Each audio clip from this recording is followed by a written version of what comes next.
Should social media be banned for children? Social media should be banned for children to limit one's interactions with strangers, prevent access to explicit content, maintain a healthy mentality, and to uphold a good academic performance. Think about a child scrolling through toxic messages, violent content, or even unrealistic images unknowingly.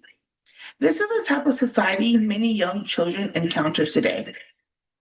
Whether you're a parent worried about the safety of your child, an older sibling who just wants to protect and guide them, a teacher who is concerned about the way children view themselves, or just simply a person who cares about how kids should grow up healthily, it is important to protect the innocence of all children.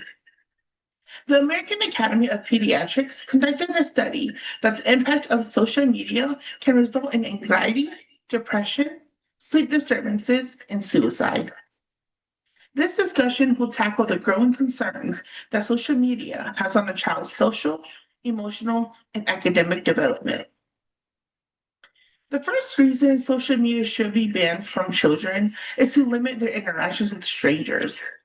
Children are extremely vulnerable on social media where there are vast numbers of predatory individuals. In the New York Post, the Center for Cyber Safety and Education investigated the unsupervised internet use by children and their interaction with strangers online. Surprisingly, 40% of children went online with no adult supervision at all.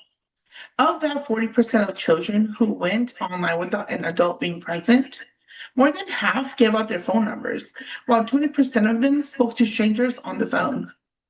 A shocking 11% of the children actually met with these complete strangers in public, consisting of malls, parks, and even restaurants. These predators who hunt for young children are immensely dangerous because they can pose as a younger person. This is what you call grooming. Their goal is to attract the attention of children and manipulate them by using sexual language or pressuring one to send explicit content. These concerning statistics represents how easily a digital interaction can be. Restricting social media can help reduce the risks of these interactions with strangers. This will help create a much more secure digital space for children while they grow to learn how to navigate the media in a safe manner with caution and awareness. Now, according to Atika Karana and al., parental involvement may employ some of the same rule-setting strategies encompassed by internet restriction and reduce online victimization risk by limiting online interactions. This highlights the important roles of parents as protectors and guides to help shape a healthy and safe environment for all young children. Another reason why social media should be wiped away from children is to prevent one from having access to inappropriate content.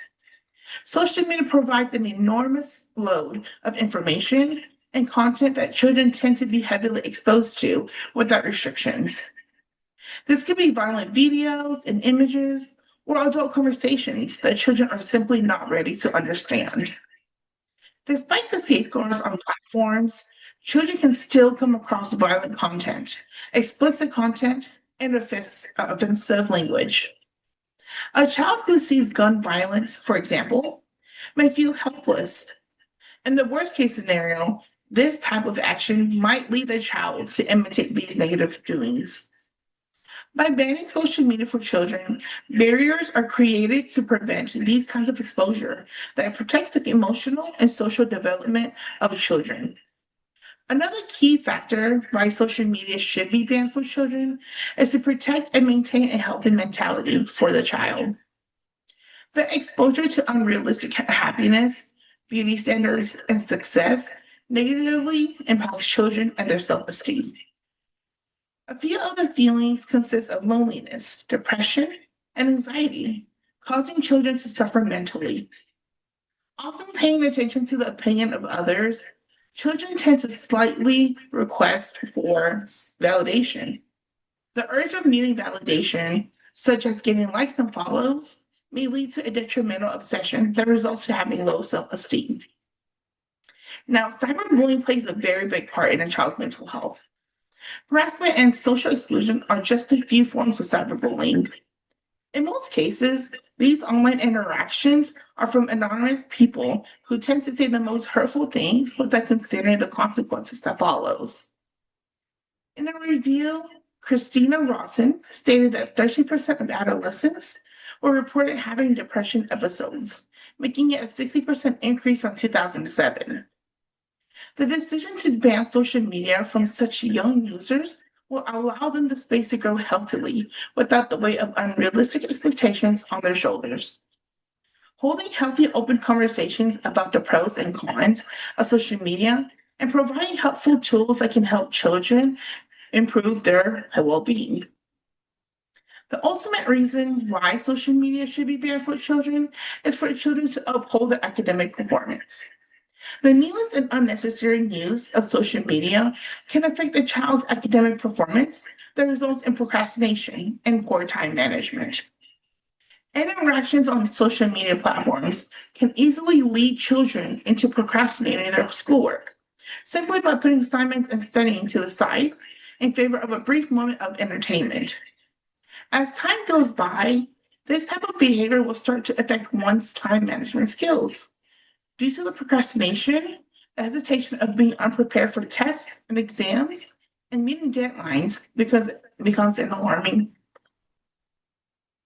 Opening an overflow of notifications and scrolling through content such as TikTok and Instagram are distractions that prevents a child from wanting to participate in class, focusing on studying and completing assignments.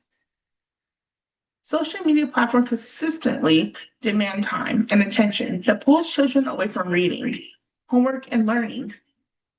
Sierra Cannoli once stated that social media notifications and the urgent need to check on updates can disrupt a child's study flow and may lead to sleep deprivation, which hinders their focus, and their academic performance. This makes a clear point that limiting children's access to social media can help restore the healthier sleep patterns, study habits, and stronger academic performances. Given these points, children deserve to grow into a world that protects them socially, mentally, and academically. Numerous children are unknowingly walking into a world that exposes them to unrealistic standards, predatory strangers, explicit and inappropriate content, and distracting them from performing well academically. These are not just risks, but are realities that should not be ignored and should be taken into action. Banning social media from children means protecting their childhood from comparison and fear, while filling their childhood with confidence and growth. It's time to make our children the main priority by putting a stop from social media raising our children. Thank you.